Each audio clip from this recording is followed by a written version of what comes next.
Thanks, Caitlin.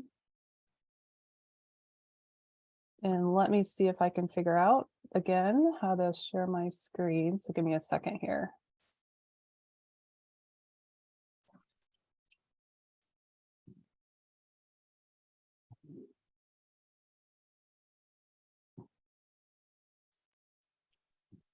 And hopefully everyone sees my presentation. Great, thank you.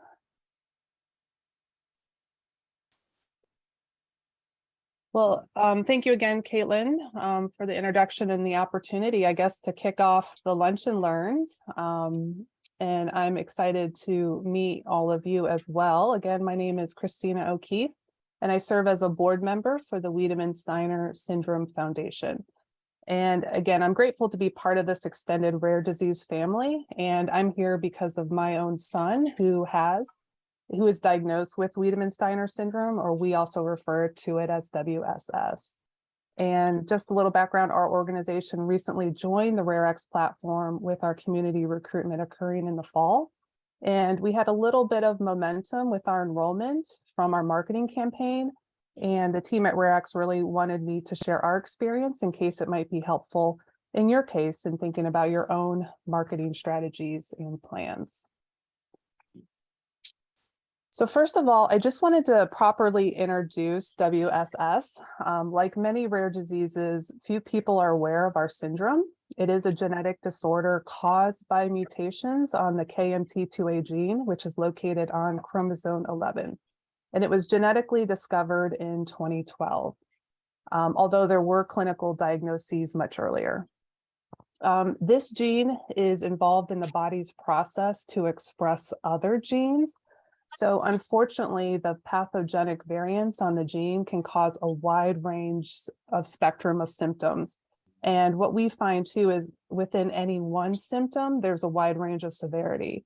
So for this reason, our community really experiences a large range of symptoms, and there are many, many questions raised by families to identify whether this or that symptom may be attributable to WSS. So really our primary participation at first with RareX was driven by the fact that we just wanted to leverage that systematic approach of the surveys to capture as many symptoms from our patients, whether it's due to WSS or not, and then eventually provide a better analysis to characterize the full phenotype of WSS.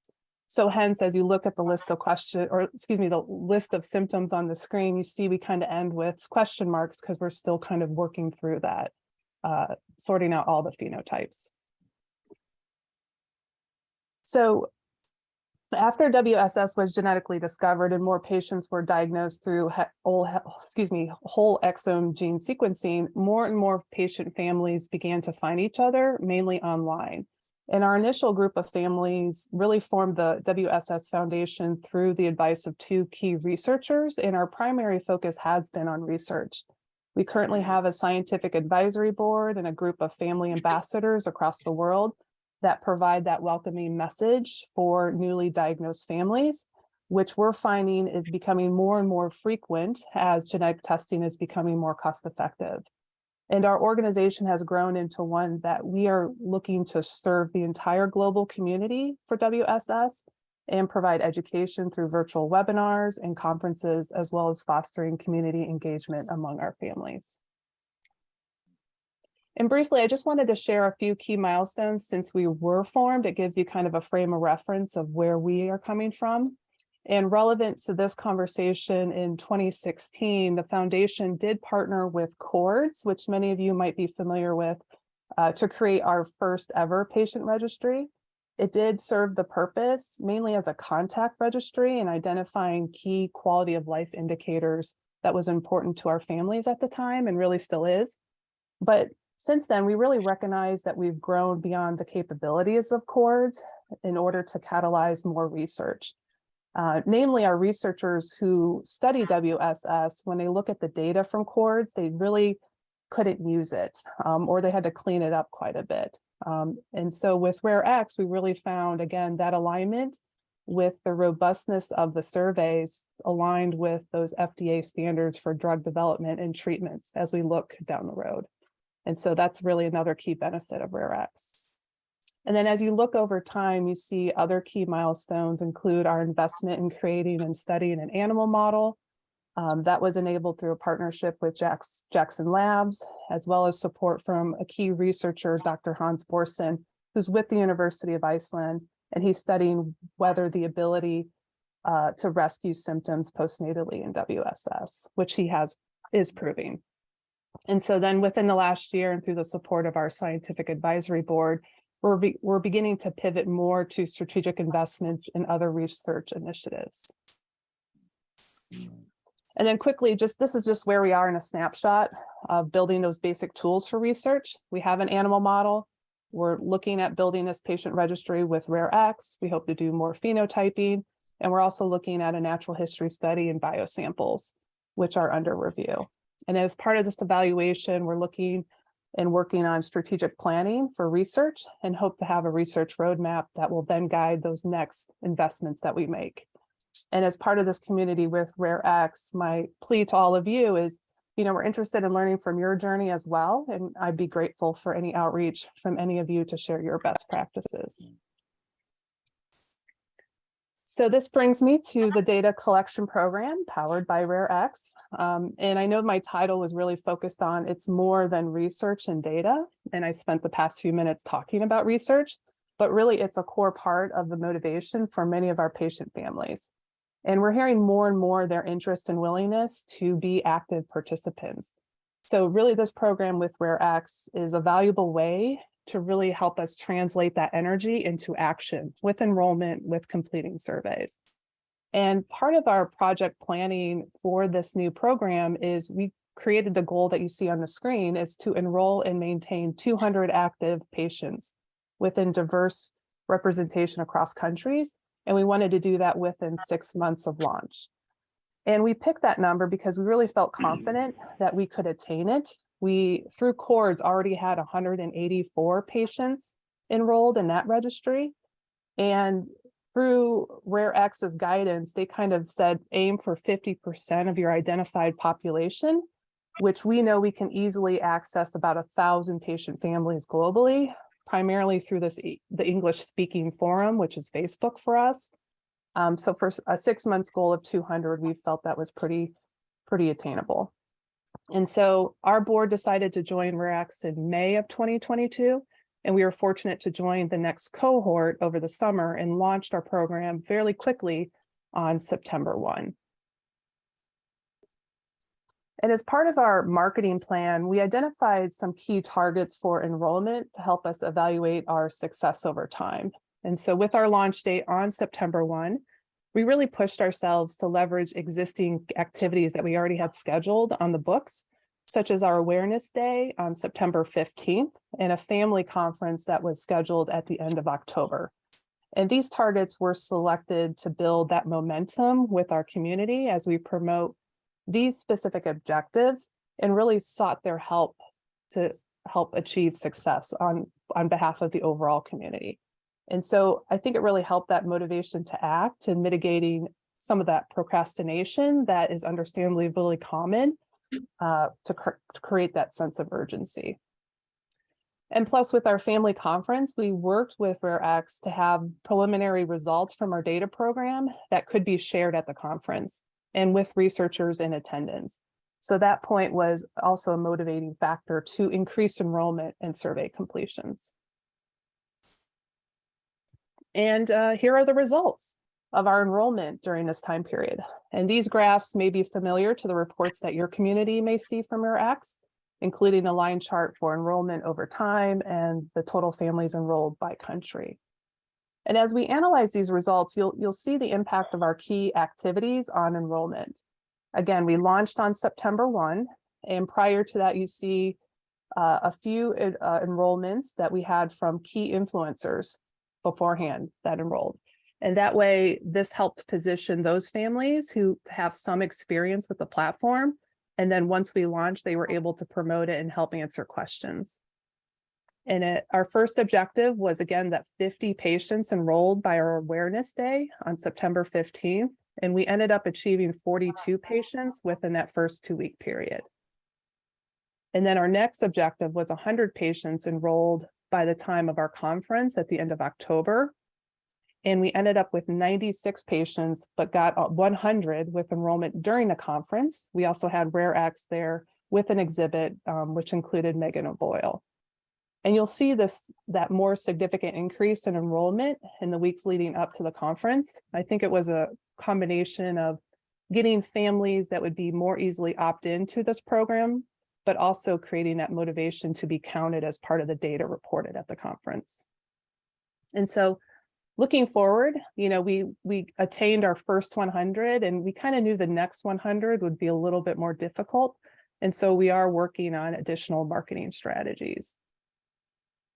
And so for the 150 patients we have for the end of December, we're pairing it with our year-end giving campaign. So for example, provide a donation and enroll in the data collection program or update your surveys. So currently we're at 122 patients as of December 9th. And so as we look ahead into 2023, our objective is that 200 patient goal by Rare Disease Day. And so we're looking to pair some messaging with that awareness day and also getting ready for the Accelerate Data Challenge later in the spring. And then when you look on the right-hand side for that country-specific data, again, it's important to our organization to increase diversity of geographical representation. Again, we want to serve that global WSS community. And you can see English-speaking countries have the greatest participation, which is not surprising. And I highlighted a few countries that we're beginning to target and market more specifically, since we know there's a clustering of about 40 to 60 families that we know in each of those countries. So for example, in Australia, we're looking to host a country-specific virtual conference that can promote Rare X, as well as provide some opportunities to engage with experts. Historically, those families in Australia haven't really been part of our educational activities. The time zone changes are really significant there. So we're going to work on creating some activities, meeting them where they are in their time zones. And so for France and Spain, we also know about a clustering of families in those countries, and they really want to participate in research and also in Rare X, but the language is a barrier. So we're really looking forward to the translation being available early next year, and we believe that will help with our participation enrollment numbers going into 2023.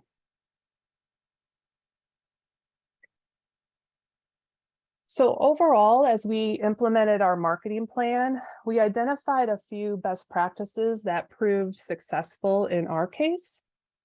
The first one is creating these deadlines that can correspond to your community's key activities.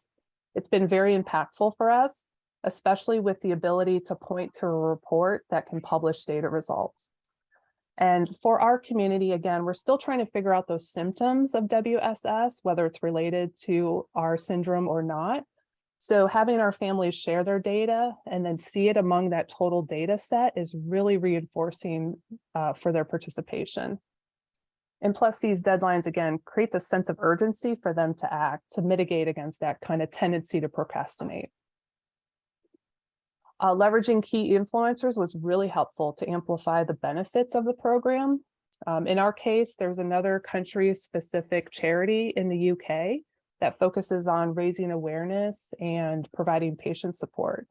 So in our planning and outreach with their leader, we brought her on board before the launch, explained the program, and she became one of our best key allies in promoting the platform in the UK. So again, I think a best practice is look for those trusted, respected voices and ask them to provide their leadership within their sphere of influence. And also look at key influencers in certain regions or countries to help translate the importance of the program as part of their kind of individual or regional specific cultural values that might resonate. Think about messaging and tailoring it to what resonates the most with your community. So for WSS, since we're still trying to find those symptoms and what may be related, a key message was to share your lived experience as a WSS expert. Many times we're pointing to families who are the experts, who tend to know more about WSS than their own pediatrician or medical team. And so attaining this data-driven report that you can take to your doctor and advocate for their attention and treatment was really powerful. Basically, we were sending the message that you're not alone and you're not crazy, which unfortunately a lot of our families have heard in the doctor's office. And then make sure your messages are consistent and repeated. Sometimes we know people have to hear things 3 or 4 times before they act upon it, and simple posts are better. But I would also say pair that with your individual connections through your key influencers and have them repost messages. Again, it provides that kind of amplify effect for the overall message. And then in the last bullet here is analyze your community and identify those key targets to reach those clustering of families, whether it be by symptoms or age or location. And this tactic is something that we're going to focus on moving forward. Next, I just wanted to share some examples of our marketing collateral, just so you give a feel of kind of what we put out. And I put a tip on there too, is to utilize software to make your lives easier. One that we use is Canva. It's a wonderful tool for that amateur graphic designer. If you have somebody with a little bit of creativity, they can create these graphics fairly easily. And we also use Hootsuite to manage our social media accounts. You know, we're on Facebook, Twitter, Instagram, and through Hootsuite, you can schedule posts and manage all the comments that might come in. And now I think this is our biggest takeaway that we learned over the fall. And really the point of this presentation is not to forget about the why. We all get caught up in the doing, and it's so important to make sure that we're connecting why this program exists in the first place. You know, its goal is to improve the lives of our loved ones with this rare disease. And so designing your messages with this value in mind is really key.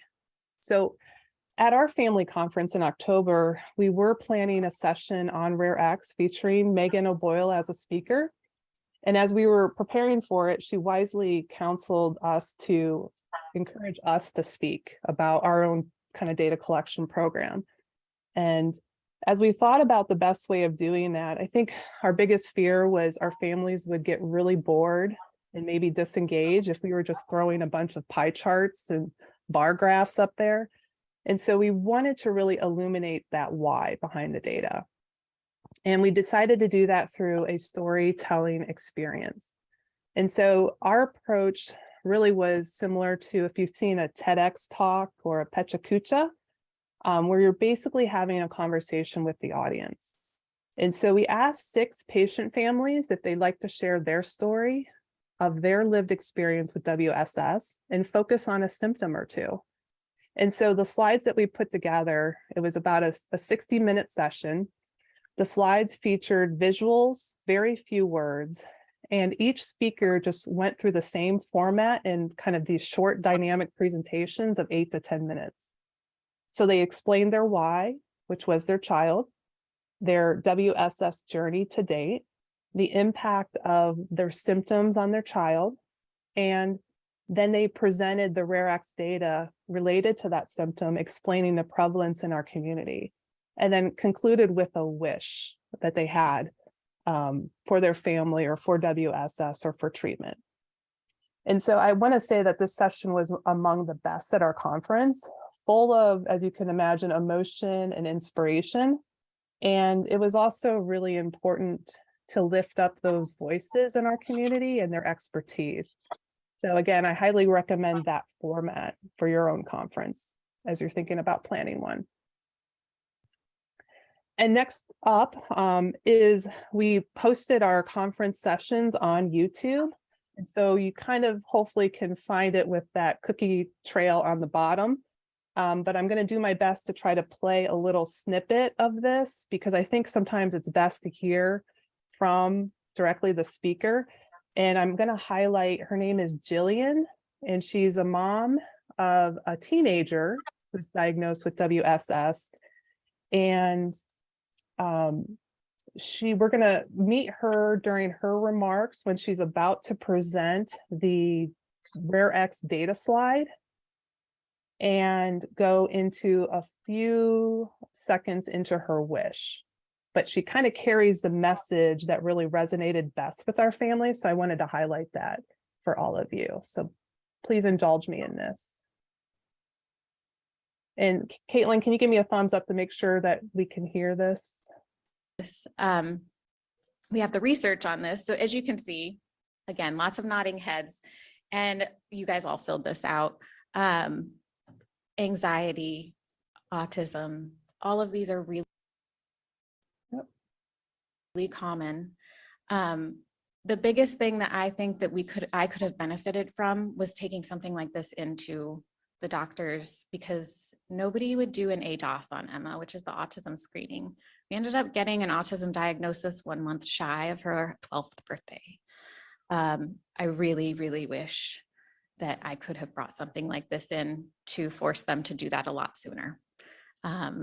Because I had to basically tell them that we weren't releasing her from a hospital program until they did that. So I feel like if we have data to show doctors, because they're very data driven, we're going to get a lot more results with our testing. And my wish, I really just want there to be more acceptance and empathy and understanding for what our kids deal with. It's hard. It's hard to be them. I can't imagine being anxious and just having some of the things that she deals with every day and keeping it together like they do. Like, she does such a great job. So Caitlin, I'll end it there, and that concludes my remarks. So hopefully this was helpful for everyone. Great, thank you so much, Christina. We can open it up if anyone has any questions.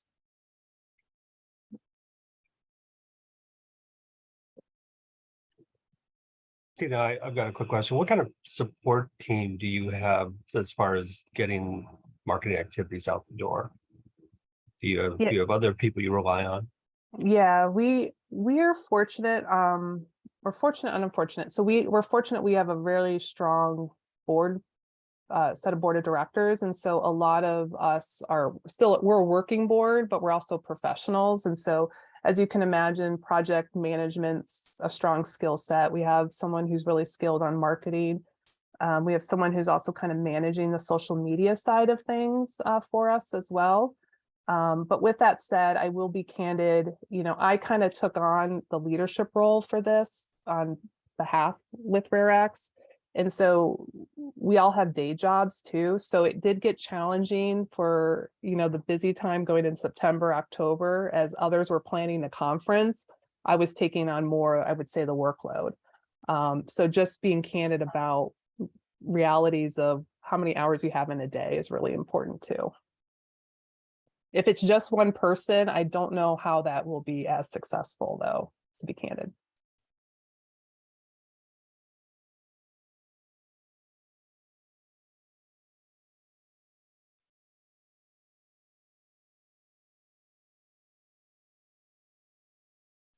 Any other questions? Hi, everybody. I was there. Thank you, Christina. That was amazing. And I was corresponding with other people from Rare X from the conference, and I've been to a lot of conferences before Rare X and since Rare X, and the enthusiasm was palpable. And one of the things that I noticed, and she said, they launched in September. People would come up to me and say, I think I've already done this. And I said, well, it's only been around for 6 weeks. And they're like, oh, because I know I've answered a lot of questions. And what it was is they had done courts. And we're running into that with other groups that I think I've done this. No, that was Simon's, or no, that was Citizen. So, we have to be able to help those families differentiate, what they've already done versus what they're doing. And we have, created, tables for some groups that have multiple data collections that show the difference.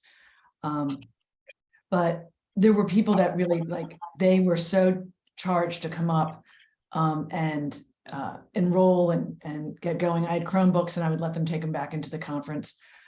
So I want to say that the WSS Foundation did an amazing job to Christina's point, they do have a tech savvy dad who did a lot on Twitter and LinkedIn and Facebook in advance of ever coming to RareX to really set them up for success. And I'll stop there, but this was such a great example that this is really why we're launching our Lunch and Learn. We were going to wait until later in 2023, and I was like, we got to share the love here. So thanks again, Christina. Great, thank you for that. Sorry, can I just ask one question? Do you still use the CORDS registry, or did the RareX one replace that? We don't point any families to enroll in CORDS any longer, and we're really primarily just focusing on RareX. We think the CORDS registry for us kind of served its purpose, but I think we've grown beyond that. And in some conversations we've had with CORDS, they kind of acknowledge that as well. I think they see themselves as kind of a good tool to help new groups that are starting up. But we really, in the conversations we had with the researchers, they just couldn't use the data. And at the end of the day, we want data to be useful to further research. And that's kind of the value we see with RareX. Yeah, no, I completely agree. Have you had any problems though trying to persuade some of the parents, that have already feel like they've registered once before on something, to kind of register again? In their minds, they're kind of repeating something they've already done, even though we know that it's quite different. Have you any advice for how to persuade them? Yeah, that's a good one, because candidly, we also, so the CORDS registry was most active, I want to say 4 years ago. And with any organization, we've had more active participants maybe back then that aren't now. And so we are trying to work on reaching them and saying, hey, here's the update of all the progress we've made on raising awareness for our disease and research. But unfortunately, we're finding it has to be more one-on-one, because the overlap, I think, of those parents who enrolled in RareX, they're already active in our group, so they know about it. It's trying to reach those who really are not active anymore. Hopefully that makes sense. So unfortunately, it's taking more time of chasing them down versus, because we're getting so many newly diagnosed families who are really kind of motivated coming into our community, we're actually getting more traction with them at this point. So it's kind of like a divide, like 80-20 rule, if you will. Where do you spend the most time? I agree. We're finding the same, actually. So that's quite interesting. Okay, thank you. It was a really good presentation. Thank you. Oh, thank you.